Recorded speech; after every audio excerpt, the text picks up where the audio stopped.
We are going through an identity crisis as human beings. We don't identify and recognize ourselves or participate in this reality from the perceptual reality of a human being. We do it from gender, we do it from race, we do it from religion, we do it from blah, blah, blah. We do it from all these different things, but we don't participate in this reality with the perceiving reality as a human being. And no matter how you look at race, gender, or any of the other things that we participate, class, any of these other things, every one of those things participates in reality from some form of feeling as though they're a victim. It's just psychologically programmed in. So we need to remember that we're human beings. We need to think and feel and see like human beings, because that's what the whole industrialized civilizing process was about and is about, is to erase our ability to recognize ourselves as human beings. This is about altering perceptual reality. This is how you change spiritual perceptions of reality. You get the human being to no longer understand being a human being, and then you've altered their spiritual reality, man, and you really have major big time, and after that it's always about catch up. It's a human being. So we need to remember that.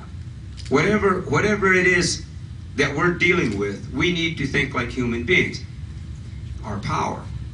And this is where it's important to understand about being a human being, because we don't recognize ourselves as a human. If we recognize ourselves as human beings. Human. Bone, flesh, and blood. All right? Is made up of the DNA. Our DNA, we're made up of the metals, minerals, and liquids of the earth. We are shapes of the earth. We have being. All things of the earth are made up of they have the same DNA. Everything of the earth. Same metals, minerals, and liquids make everything of the earth. Everything of the earth has being. We all have being. Our being comes from our relationship to the sun, sky, universe. It's literally like sunlight. That's like the sperm that brings life to the water-bearing womb that is the earth. So our relationship as human beings to the reality of power is in our relationship to that reality. Now, being, our power, all right? So we're in this perceptual and technologic reality where we know that they can take the flesh and blood that's called uranium and put it through a mining process in the fossils and convert its being into a form of energy to run a system. Well, they do that to us. Take the being part of human, right? And through mining our minds, through the indoctrination and programming of how to perceive reality, they use our intelligence. They use our minds, all right, to mine the energy, our being, and turn it into a form of energy to run their system. And they do this because we're human beings. This is why we have to remember who we are. Now we know that when you take the other life forms, being is a life form. So whether it's a stone life form, when you take the other life forms, right, and you put them through this mining process, it leaves behind poison and toxic waste. And we're aware of that. Well, when you mine the being part of human, all right, it leaves behind poison and toxic waste, and the poison and toxic waste are the fears, the doubts, and the insecurities, all right, that become a part of our perceptual reality. So once the mining has taken place, we no longer remember we're human beings, and we're participating in reality based upon our perception of reality through our inabilities. Our fears, our doubts, and our insecurities. Get behind the bravado. I mean, away from the bravado and the mask, all the paint and stuff, right? Down to the reality. Basically, we participate in this reality based upon our perception of our inabilities. Now, take that, all right?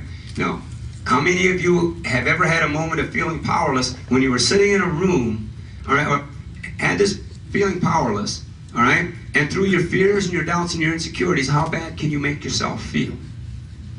And then, how does that affect the people around you? All right? Well, there's an obvious contradiction here. You're not powerless. Hey, we've just been programmed to believe we're powerless while we're using our power, all right, to disrespect ourselves and everything around us in a negative way.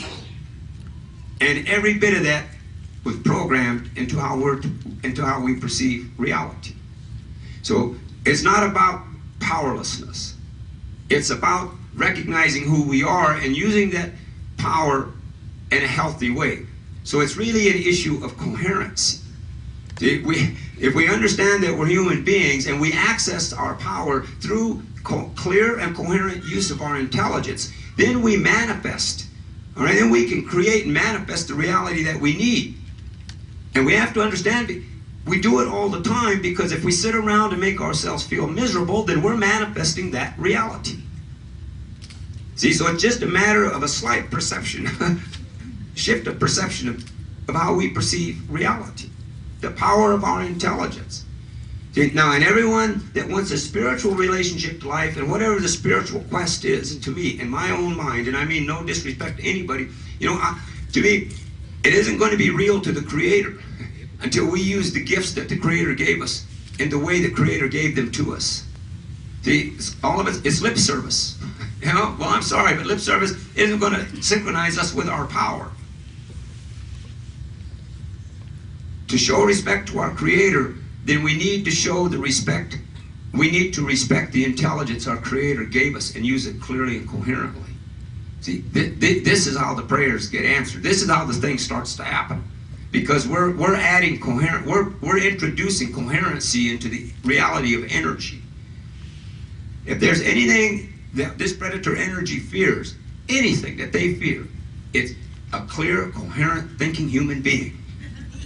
They don't care if you got a gun, a bomb. They don't care if you hijack air. They don't care about any of that, because they got more guns, more bombs, more airplanes. They invented the guns, the bombs, and the airplanes. They don't care. See, because that feeds into the energy of chaos and incoherency. To use the intelligence as clearly and coherently as possible. Now, so a part of the programming has taken effect. A part of the way that it has worked is they have turned the human beings into citizens and religions and things, all right? But they have taken away our ability to think. I mean, they haven't really taken it away, because the ability's there, but they've taken away our understanding that we have that ability. They have replaced thinking with believing. All right? Now, just your own little poll as you wander around reality. How many times do you hear people say I think versus how many times do you hear people say I believe? Well, believing and thinking, they're two different things. All right? All right? And actually, believe has a lie right in the middle. All right? Think about that.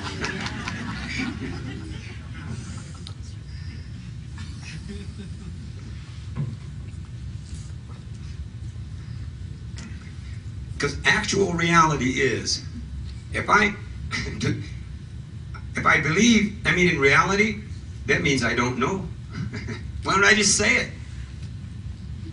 If you believe, that means you don't know. But you won't go around and have conversations with people saying, I don't know this, I don't know that. So you just go around and say, well, I believe this, I believe that. It's a nice little trick, but it's just keeping us completely disconnected from the reality of our power. See, it's like it's a vibratory, everything about energy, it's a vibratory reality. I mean, we project electromagnetic thought in scientific terms, right? So everything. So words are sounds that we make. See, and thoughts are things, it's a different kind of sound that we're sending out there. And it has its own vibratory thing. So the words that we make, the sounds that we make, should have something to do, I think, all right, in a tonal way, vibrating with what the thinking is doing. See, so I think that they've created language, see, that they alter these. Am I confusing? No. That's good. so I think they've taken language, see, and they've created certain words, sounds, that neutralize what's being thought. Just in the vibratory thing, because everything's about energy. So, and as an example, so when I sit around and say I believe this and I believe that, that means I'm not going to think about it. It just means, plain simply put, I'm not going to think about it. Because I already believe it. And that's the way the thinking process gets shut down. Because when we look at the situation that we're in individually within our lives, and the predator thing is there and it's very real, and I mean, it cannot be ignored away. But when we look at our own lives, whether it's in our individual lives or what's going on around us, how much coherency am I bringing to the table? Or how much am I bringing to the table of just basically based upon my beliefs. And there's a distinction between, see, I think we should think and feel with our feelings. I don't think we should believe and emotionally react to our beliefs about the reality of our power, synchronizing with our power, all right? Because we can outthink them. It's the only chance we have. We'll never outfight them. We can outthink them. That's why they fear coherency. But the 17,000 page thing, I know what I did. I'm just crazy, and I lived crazy and was wild, and I got away with as much as I could. But I didn't really commit any crimes. You know what I mean? Well, technically. And I represented no threat. So why would they do all these papers? Because I have the ability occasionally to be coherent. And usually it works in front of people. The incoherent stuff got its own. They don't like a lot of people around. But it made me think, well, because all I did was think. All I did was talk. But see, there's something in there, so they don't want us thinking. They want us to vote. They don't want us to think, right? Right? They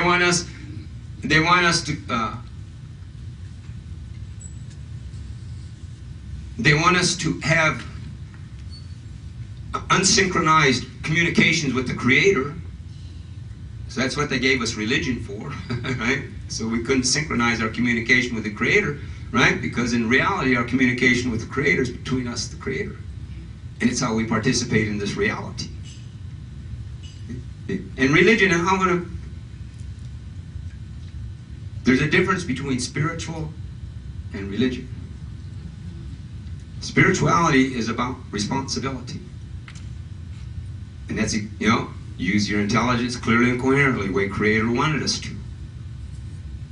Responsibility. Religion is about irresponsibility. Because in responsibility, you take responsibility. Right? In religious indoctrination, you give up responsibility when you agree that there's something wrong with you for being born, and therefore you have to submit to the authority and chain of command. Then you're giving up responsibility. And so it's kind of devious. See, so many people, it's about keeping us from synchronizing our energy and our coherency. So there are millions and millions of people that are trying to going through religion because they think that's going to create the solution, but in the end it gets neutralized in many ways because as an example, you've got all these, I'll use the Catholic Church as, and I'm not, this is just news, and reporting the news. This whole pedophile thing that's been going on. So you got all these good Catholic people that are out there praying, right? They want good stuff, but the gangsters at the top, they're over there having fun with the little boys and girls. Something messed up here. See, so for the people, pray to the Creator. Just pray to the Creator. It's between us and the Creator. And understand that that's really any communication that's spiritually really going to happen. It's going to happen between us like that. We don't need that middleman. And we don't. And the other thing is not to judge anything. It's not our right to judge. It's our responsibility to recognize the reality of the situation and make clear, coherent decisions based upon the reality of the situation that we recognize. If we're going to go around judging things, then we'll never recognize it because our look at it is limited by our judgments.